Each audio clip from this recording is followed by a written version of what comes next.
இப்போ வந்து நிறைய அச்சீவ்மெண்ட்ஸ் வந்து பண்ணியிருக்கீங்க. உங்களோட ஃபர்ஸ்ட் ஒரு இதுன்னு இருக்குமே, பா பரவாயில்லடா. ஸோ அதுலேருந்து ஸ்டார்ட் பண்ணியிருப்பீங்க.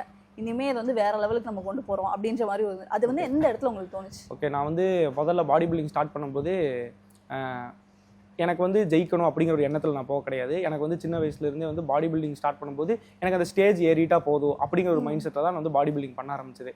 எனக்கு வந்து போய் டாப் 5 வரணும், ஃபர்ஸ்ட் பிளேஸ் தான் வின் பண்ணணுங்கிற ஒரு ஆசையே கிடையாது. அந்த க்ரீம் பார்த்துருப்பீங்க, டேன் க்ரீம்னு சொல்லுவாங்க, அது வந்து அப்ளை பண்ணிட்டாலே எனக்கு போதுங்கிற ஒரு மைண்ட் செட்டில் தான் ஃபர்ஸ்ட் போனது. நான் ஏறின முதல் காம்படிஷனே வந்து ஒரு சவுத் இந்தியன் காம்படிஷன்.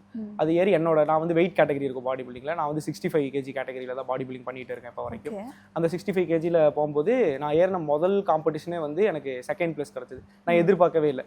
ஃபர்ஸ்ட் காம்படிஷன்லேயே வந்து செகண்ட் பிளேஸ் வின் பண்ணுறதுங்கிறது வந்து ரொம்ப பெரிய விஷயமா எனக்கு தெரிஞ்சுது. அப்போ தான் எனக்கு தோணுச்சு, ஓகே இது வந்து எடுத்த முதல் காம்படிஷனே வந்து இவ்வளோ தூரம் போயிருக்குங்கும் போது அங்கேருந்து ஆரம்பிச்சது தான் கண்டிப்பாக வந்து நிறைய காம்படிஷன் பண்ணணும் அப்படின்னு சொல்லி.